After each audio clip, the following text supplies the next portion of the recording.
Assalamu alaykum, hörmətli görürmənlər. Görüyotqanlar Uyğur Nidası televiziyası həftəlik xəbərləri. Mən Cəlaldin Sədirdin. Assalamu alaykum, hörmətli görürmənlər. Mən Xumaray Bəxtiyar. Bu həftəlik proqramımızın əsas məzmunu tövəndikcə. Aldı bilən diqqətinizə sundığımız ötən həftəlik xalqara xəbərlər. Ondan keyin gördüğünüzlər öz və ixtiyari müxbirlərimiz tayarlagan Şərq Türkistan və mühacirətdəki Şərq Türkistanlıqlar münasibətlik xəbər və ziyarət xatirləri. Axırda diqqətinizə sundığımız xəbər analizi. Xi Jinping bilan Trump'ның telefon parni münazir qo'zg'adi. 1 noyabr Amerika prezidenti Trump o'ylamagan yerdan Twitterda o'zining Xitoy raisi Xi Jinpingga telefon qilganligini va uzun paranglashganligini e'lon qildi. Xi Jinping bilan Trump'ның nima deyishini mulohiza qo'zg'adi. Likachang Xitoy Amerika ikkili taraf bir qadamdan yo'l qo'yishi kerakligini eskartdi. Amerika prezidenti Trump o'ylamagan yerdan Twitterda o'zining Xitoy raisi Xi Jinpingga telefon qilganligini va uzun paranglashganligini e'lon qildi. U odati bo'yicha Xi rais bilan nihoyatda yaxshi suhbatlashganligini, ikkilarning nurg'un temalar ustida to'xtalganligini, bo'libmi savdo masalasida nihoyatda yaxshi suhbatlashganligini tilga olgan. Ammo Trump Xi Jinping bilan bo'lgan suhbatning tafsilotini oshkorlamagan. Xitoy hukumat taraf taratqullari bu suhbat to'g'riliq hech qanday ma'lumot bermagan. Fransiya axborot agentligi Amerika Xitoy ikki davlatning savdo sirkilishini tahlil qilib, bu ikki davlatning savdo urushining texmi kuchaydiganligini ko'rsatganligi dunyoning diqqatini ham andishasini qo'zg'agan.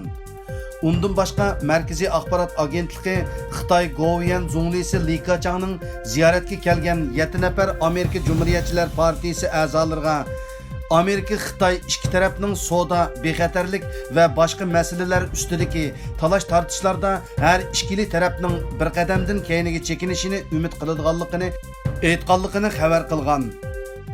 Amerika prezidenti Trump bu yil yozda Xitoydan import qilinadigan mallarning yarimiga yangidan tamojni beji qo'ygandan keyin Beijing doiralarining Amerikaning ko'p qism mallariga tamojni bejini yo'qiriltib qaytarma hujumga o'tishi sababidan bu ahvol Washington hukumati va Beijingning munosabatini kun sari jiddiylashtirgan.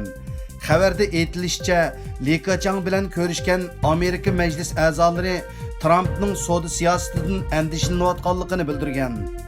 Li Kachang Amerika vakillari o'mikiga mundaq degan: Jungo Amerika diplomatiya munosabati qurilgan 40 yildan buyon nurg'un issiq sovuqlarni boshdan kechirdi. Ammo umumiy jihatdan olg'a qarab taraqqiy qildi. U yana Jungo va Amerika ikkili tarafning bir qadamdan orqaga chekinib, o'zaro hurmatlash va barobarlik ruhi bilan birlikda olg'a ilgirlash uchun tirishishini umid qiladiganligini bildirdi. Amerika muavin prezidenti Pensining yaqindagi bir nutqida Xitoyni harbiy tajovuzchilik va texnika o'g'irlaganlik to'g'risidagi ayblashi Xitoy Amerika ikki davlat munosabati uchun yana bir sinoq bo'ldi. 31 oktyabr jamiyatimiz mas'ullari Gollandiyada turishliq Turkiya bosh konsulini Turkiya Cumhuriyet xotira kunining 95 yilligi va yangi konsulning vazifaga o'tirganligi munosabati bilan ziyorat qildi. Suhbat jarayonida jamiyatimiz Sharqiy Turkistonning hozirgi vaziyati, jazo lagerlari masalasi, muhojiratga Uyg'urlarning urug' tuqqanlaridan qattiq andish qilayotganligini tanishtirdi. Türk konsuli jamiyatimiz mas'ullarini qizg'in kutib oldi va Gollandiyadagi Uyg'urlarga qo'lidan kelishicha yordamda bo'ladiganligini bildirdi.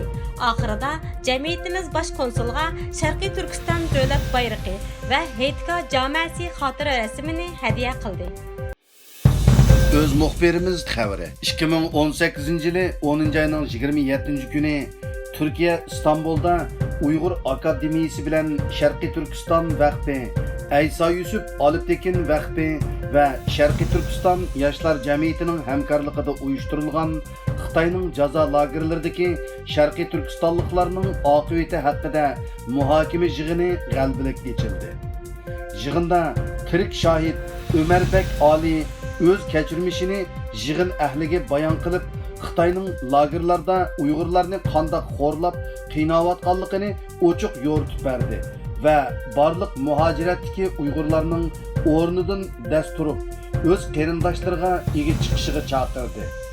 Yig'inga yana Amerikalik tadqiqotchi Rabbetce Kilozi xonimmi alayda taklif bilan qatnashdi va o'zining Sharqiy Turkistonga berib olgan ta'sirotlarini yig'in ahliga sundi.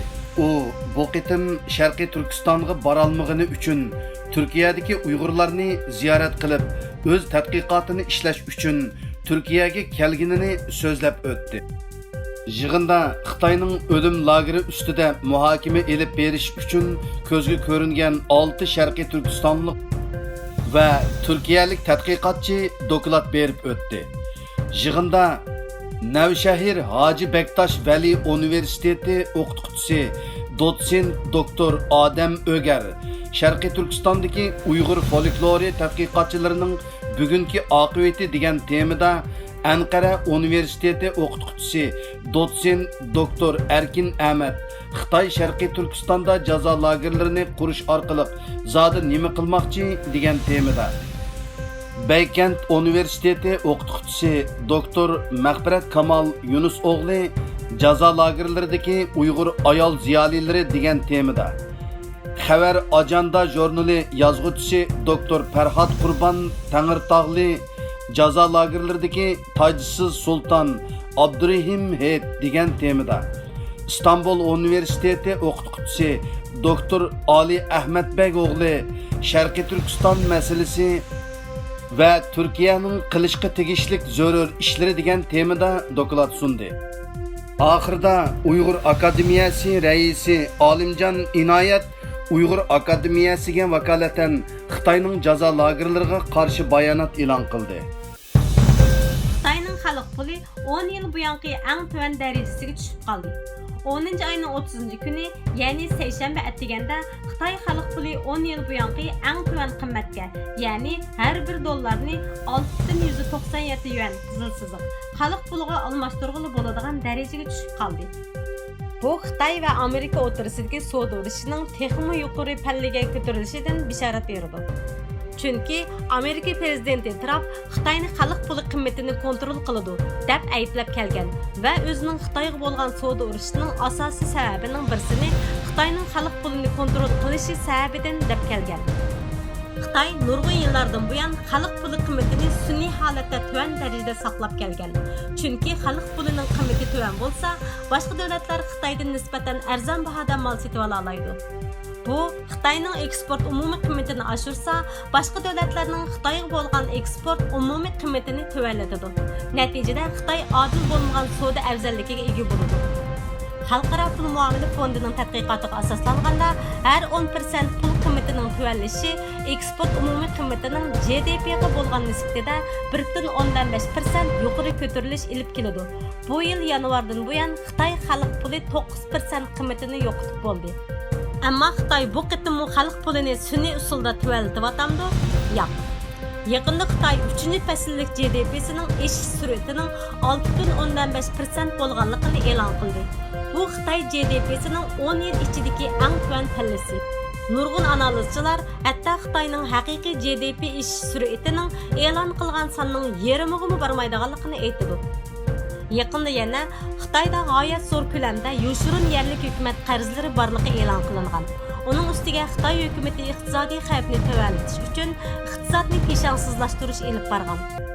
Bularning hammasi Xitoy iqtisodining nacharlashayotganligini va xalq pulining haqiqiy qimmatining hozirgidan tuvan ekanligini bildiradi va xalq pulining qimmatining tuvanlashini ilgari suradi. Yana bir nuqta shuki, Amerika dollarining Xitoy puliga bo'lgan almashtirishida 7, ya'ni har bir dollarni 7 yuanga almashtiradigan palla mablag' solg'uvchilar orasidagi bir psixikalik daraja bo'lib qolgan. Agar xalq puli bu pallani bosib o'tsa, uning texmi ko'p darajada tuvanlashishi, ya'ni 7.15, hatto uningdan ortiq darajada qimmat yo'qotishi muqarrar bo'lib qoladi. Xitoyning hozir eng qo'rqadigani Trumpning ochig'ini keltirish. Bu yil noyabrda Trump Xi Jinping bilan Buenos Airesda o'tkaziladigan G20 yig'inida ko'rishmoqchi. Agar bu qitimliq ko'rishish muvaffaqiyatli bo'lmasa, Trump Xitoyga bo'lgan savdo urushini texmi bek kuchaytirdi. Xitoy xalq pulining qimmatining tuvan darajaga tushishi Trumpning Xitoyni xalq pulini kontrol qilyotidi deb ayblashiga texmi ko'p asos yaratib berdi va bu uchrashishning mag'lub bo'lish nisbatini oshirdi. Maqola tayyorlovchi Erfan. Hürmet görürmenler, vaqt münasebeti bilan programmamiz mishada axirlashdi. Ko'ngil qo'yib ko'rganinglarga rahmat. Kelar haftalik programmamizni ko'rishgacha omon bo'linglar. Xayr xo'sh. Xayr xo'sh.